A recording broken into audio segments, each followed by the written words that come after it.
सुख और दुख का अस्थायी रूप से प्रकट होना और समय आने पर उनका लुप्त हो जाना सर्दी और गर्मी की ऋतुओं के प्रकट होने और लुप्त हो जाने के समान है भारत के वंशज किसी को परेशान हुए बिना उन्हें सहन करना सीखना चाहिए।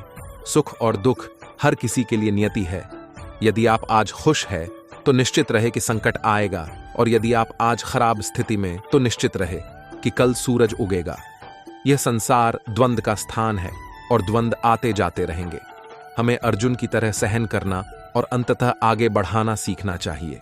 अविनाशी, अपरिमेय और शाश्वत जीव के भौतिक शरीर का अंत निश्चित है। इसलिए है भारत के वंशज युद्ध करो, संघर्ष से कभी पीछे मत हटो। संघर्ष से आपको आपके लक्ष्य तक लेकर जाएगा। कृष्ण कहते हैं कि हमें जो भी समय मिला है हम इस संसार में रहे और संघर्ष करें। हिम्मत मत हारो, हमें अपना सौंपा हुआ कर्तव्य अवश्य निभाना चाहिए। शरीर अस्थाई है और इसके साथ आने वाले दुख और सुख भी अस्थाई है। उनसे बहुत ज्यादा लगाव ना रखें, आराम के जाल या भ्रम में ना पड़े। इस संसार में कुछ भी स्थायी नहीं है, मौसम की तरह सब कुछ आता जाता रहता है। कृष्ण इस दुनिया का वर्णन इस प्रकार करते हैं कि यह दुनिया दुखों से भरा हुआ है और इसलिए इस दुनिया का आनंद लेने और हमेशा के लिए आराम से रहने की आकांक्षाएं कभी मत खो देना। जब हम झूठा सोचते हैं हम कभी नहीं मरेंगे और मेरा नाम, प्रसिद्ध पैसा, शक्ति आदि ही खुशी के एकमात्र स्रोत हैं जो आपके साथ कभी नहीं जाते। शरीर नहीं, हमें इसलिए हमेशा शारीरिक स्टार को पार करने के लिए और आत्मा के साथ संबंध और पहचान खोजने में सक्षम होने की आवश्यकता है। आत्मा को न कभी किसी हथियार से काटा जा सकता है, न आग से जलाया जा सकता है, न पानी से गिला किया जा सकता है, न हवा से सुखाया जा सकता है। यह व्यक्तिगत आत्मा अटूट और अवुलनशील है, सर्वत्र विद्वान है, अपरिवर्तनीय है, अचल है और सदैव एक समान है।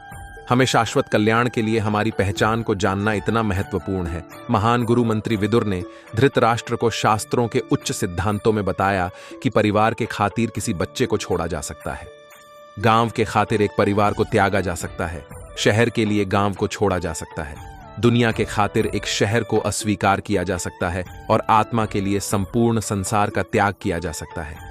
इसलिए कृष्ण कहते हैं कि अन्य महान अध्यात्मवादी और भगवान के भक्त इसके पुष्टि करते हैं कि हमें आत्मा के बारे में सीखना चाहिए और स्वयं की खोज करनी चाहिए।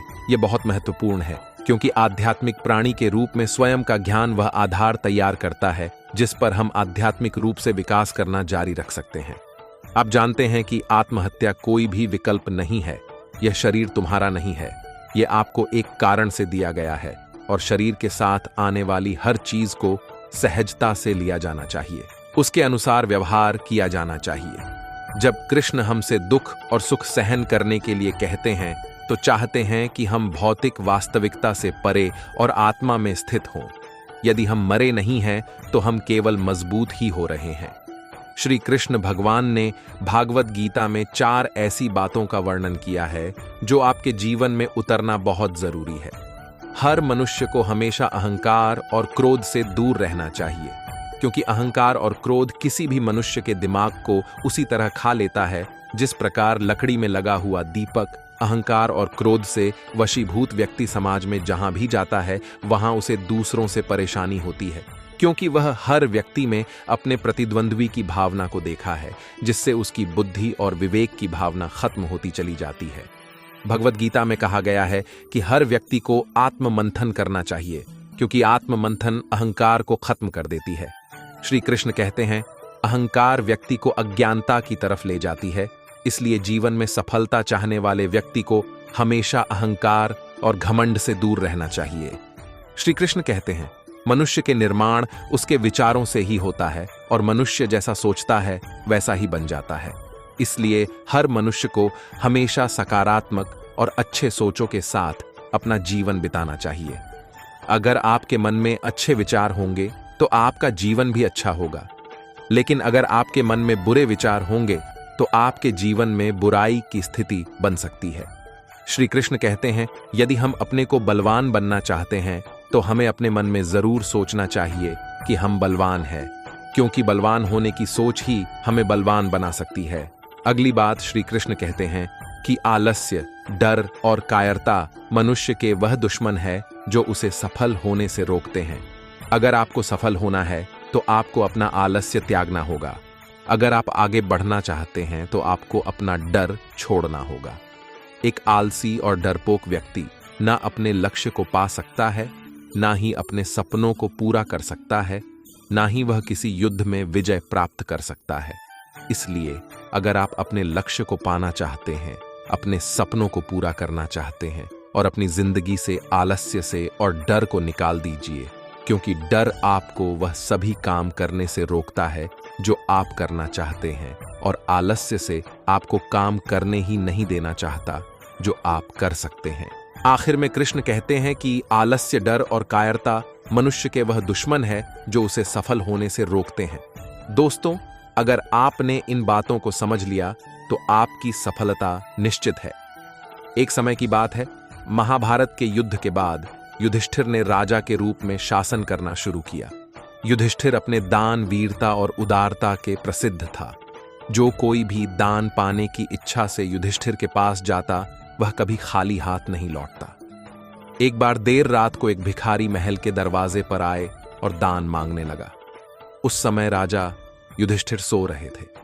रानी द्रौपदी ने उन्हें जगाया, लेकिन युधिष्ठिर ने कहा, मैं बहुत थक गया हूं, भिखारी को सुबह तक इंतजार करने के लिए कहे ना। कल सुबह उठने के बाद में उसे उसकी वजन के बराबर सोने के सिक्के दूंगा। द्रौपदी ने यह बात भीम को बताई। भीम ने जब यह बात सुनी तो वह तेजी से उस बड़े घंटे के पास गया जो महल की छत पर थी, और वह घंटी सिर्फ तब बजाई जाती थी जब राजा युधिष्ठिर कोई बड़ा युद्ध जीतकर वापस आते थे। भीम बिना रुके उस घंटी को जोर जोर से बजाने लगा। घंटी की आवाज सुनकर हर किसी को लगा कि राजा युधिष्ठिर किसी महान युद्ध को जीतकर वापस आए। ये देखने के लिए सभी पांडव और राज्य के लोग वहां एकत्रित हुए। काफी देर तक घंटी बजती रही। अंत में राजा युधिष्ठिर को भी उठाना पड़ा। गुस्से में उन्होंने भी से पूछा, तुम रात को घंटी क्यों बजा रहे हो? भीम ने विनम्रतापूर्वक उत्तर दिया, ऐसा इसलिए क्योंकि आज अपने बहुत ही बड़ी जीत हासिल की है। यह सुनकर राजा युधिष्ठिर चौंक गए और पूछा, यह तुम क्या कह रहे हो? भला इतनी रात को मैंने कौन सा युद्ध जीत लिया है? भीम ने उत्तर दिया, बड़े भाई, आज अपने समय को ही जीत लिया है। आपने महारानी से कहा कि भिखारी को दान कल सुबह मिलेगा। अब यह घोषणा तो कोई तभी कर सकता है जब वह समय के साथ जीत हासिल कर ले। क्या आपको यकीन है कि कल सुबह तक आप दान देने के लिए जीवित रहेंगे, या फिर यह भिखारी से प्राप्त करने के लिए जीवित रहेगा? यह सुनकर युधिष्ठिर को भी की बात का एहसास हुआ। उन्होंने तुरंत उस भिखारी को अंदर बुलाया और उसे दान दे दिया। हम सभी के पास समय सीमित होता है। कोई नहीं जानता आने वाले कल में क्या होगा। इसलिए जो काम आप आज और अभी कर सकते हैं, उसे कभी आने वाले कल के लिए बचा के ना रखें, क्योंकि कल कभी नहीं आता। हमारी जिंदगी हमारे आज से ही चलती है। अगर जिंदगी को बेहतर तरीके से जीना है तो हमेशा आज जीना चाहिए। कल क्या होगा इस बारे में ज्यादा ना सोचें, क्योंकि खुशियों आपका आज आपको देगा।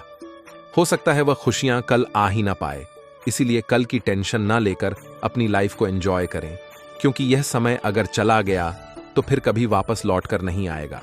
जो लोग समय की वैल्यू नहीं समझते, वह अक्सर आज का काम चल पर डाल देते हैं, फिर चाहे वह काम कितना भी जरूरी क्यों ना हो। ऐसे लोग खुद का समय तो बर्बाद करते हैं और साथ ही दूसरों को समय भी बर्बाद करते हैं। कोई भी काम, चाहे वह बहुत जरूरी हो या ना हो, लेकिन अगर वह काम अगर आप आज कर सकते हैं तो उसे कभी कल पट ना टालें। काम को टालते रहने की आदत कई बार हमारे लिए और साथ दूसरों के लिए भी मुसीबत बन जाती है। समय का सदुपयोग करना हम सभी के लिए बहुत जरूरी है। बर्बाद हुआ समय कभी लौटकर वापस नहीं आता। जो काम सही समय पर हो सकता है, उसे करने में कभी देरी ना करें। हर किसी के पास सिर्फ 24 घंटे ही है।